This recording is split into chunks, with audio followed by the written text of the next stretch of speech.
हमारी और आप लोग देख रहे हैं हमारा यूट्यूब चैनल। इसके पहले वाले वीडियो में हम लोग देखे थे क्लास 10th के मैथ के बारे में। आज हम लोग देखेंगे चैप्टर 8 त्रिकोणमिति का परिचय।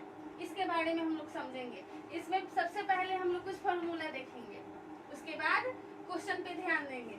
फॉर्मूला यहाँ पे ट्रायंगल एक ले लिए, त्रिभुज ले लिए हैं ABC। इसमें ये 90 डिग्री का कोण है, इस कोण को हम लोग थीटा मान लिए हैं। तो थीटा के सामने वाला कर्ण होता है, उसके जस्ट नीचे वाला आधार होता है और इसके बगल वाला जो बचता है वो लंब होता है। इसके अकॉर्डिंग हम लोग को 6 sine theta, cos theta, tan theta, cot theta, sec theta और कोसेक थीटा पे हम लोग को फॉर्मूला बनाना है। पहला फॉर्मूला हुआ sine theta is equal to, यानी थीटा के सामने वाला हुआ आपका कर्ण, ठीक है, और जस्ट उसके नीचे वाला आधार और बगल में लंब। Theta sine theta is equal to P by H, यानी ये हुआ, अगर थीटा इसको हम मान लेते हैं तो इसके सामने वाला P हुआ और ये H हुआ। इसके नीचे आता है cos थीटा। cos थीटा के सामने वाला P होगा तो जस्ट उसके नीचे वाला हो जाएगा आधार यानी बेस। इसको हम लोग B से डिनोट करते हैं और ये जो कर्ण होता है ये कर्ण हम लोग का नहीं बदलता है। तो cos थीटा का फॉर्मूला हो गया B बटा H, यानी आधार बटा कर्ण। tan थीटा का हो गया थीटा के सामने वाला P और ये आधार होता है, ये हम आप लोग को बता दिए हैं। इसमें tan theta is equal to P by B होगा, यानी लंब बटा आधार। और cot थीटा यानी tan थीटा का जस्ट अपोजिट होता है, यानी उल्टा होता है। cot थीटा का फॉर्मूला हुआ B बाई P, यानी आधार बटा लंब। sec थीटा का फॉर्मूला हुआ H by B।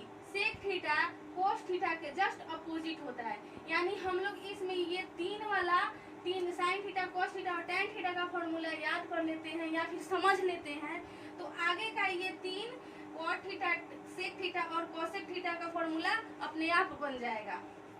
sec theta के बारे में हम लोग समझ गए। cosec थीटा में हम लोग देखेंगे, cosec theta just sin theta के अपोजिट होता है। cosec थीटा का फॉर्मूला होगा H बाई P, यानी कर्ण बटा लंब।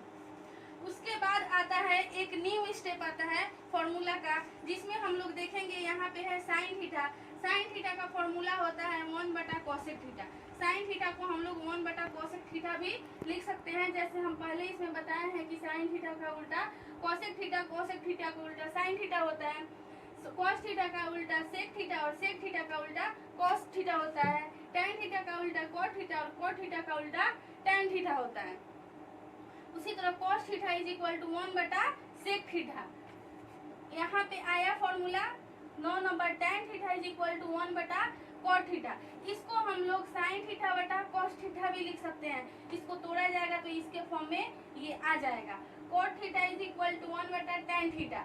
इसको हम लोग cos थीटा बटा sin थीटा के बराबर में भी लिख सकते हैं। sec theta is equal to 1 बटा cos थीटा। जैसे हम बताए हैं cos थीटा का उल्टा सेक थीटा और सेक थीटा का उल्टा cos थीटा, वही है ये फॉर्मूला। इसका आगे वाला जो फॉर्मूला है cosec theta is equal to 1 बटा sin थीटा, यानी cosec थीटा जो होता है वो sin थीटा के अपोजिट होता है। यहाँ पे जहाँ हम लोग देखेंगे P इज इक्वल टू, अब यहाँ पे P का फॉर्मूला होता है, अगर मान लेते हैं कोई ट्रायंगल में आधार दे दिया, कर्ण दे दिया और बोलेगा लंब निकालने के लिए, तो ये वाला फॉर्मूला से हम लोग निकाल सकते हैं। ये तीनों फॉर्मूला इस पे डिपेंड है, ये ट्रायंगल पे डिपेंड है। ऑफिशियली ये फॉर्मूला जो होता है ये हम लोग को ऑब्जेक्टिव में बनाना रहेगा इस पे, वरना ये बनाना भी नहीं रहेगा, ये उतना इम्पोर्टेंट नहीं है। ये बेसिकली काम के लिए है, मेन काम के लिए नहीं है। आगे का जो स्टेप है फॉर्मूला का वो यहाँ से स्टार्ट होता है। Sine square theta plus cos square theta is equal to 1। अब वाला स्टेप हम लोग देखेंगे, फॉर्मूला का स्टेप यहाँ से न्यू स्टेप स्टार्ट होता है। Sine square theta plus cos square theta बराबर 1। इसी फॉर्मूला पे 3 गो फॉर्मूला बनेगा, एक ये फॉर्मूला और एक ये formula. Sign square theta plus cos square theta बराबर 1। यहाँ से हम अगर साइन स्क्वायर थीटा का वैल्यू निकालेंगे तो साइन स्क्वायर थीटा बराबर 1, और ये प्लस में इधर है कॉस स्क्वायर थीटा, तो इसको उठा के उधर भेज देंगे तो 1 माइनस कॉस स्क्वायर थीटा हो जाएगा। इसको अगर सिर्फ साइन में निकालना होगा तो ये स्क्वायर हट के इधर रूट में आ जाएगा। उसके बाद अगर इससे cos का ये वाला फॉर्मूला से अगर हम cos स्क्वायर थीटा का फॉर्मूला निकालते हैं तो ये 1 इधर रहेगा और साइन उठ कर इधर आ जाएगा, यानी ये प्लस में है तो वो माइनस में में आ जाएगा, जो यहाँ पे लिखा हुआ है cos square theta minus cos square theta is equal to 1 minus sin square theta. अगला जो स्टेप है sec square theta minus tan square theta is equal to 1, यानी sec स्क्वायर थीटा का फॉर्मूला इससे अगर हम निकालते हैं तो इसका फॉर्मूला बनता है 1 प्लस tan स्क्वायर थीटा। यानी यहाँ पे हमको sec स्क्वायर थीटा का वैल्यू निकालना है, तो tan स्क्वायर थीटा माइनस में है, इधर माइनस में है, इसको उठा के उधर भेजेंगे तो ये माइनस में उधर जाएगा तो प्लस में हो जाएगा, क्योंकि इधर चिन्ह उधर जाएगा तो चिन्ह बदल जाएगा उसका।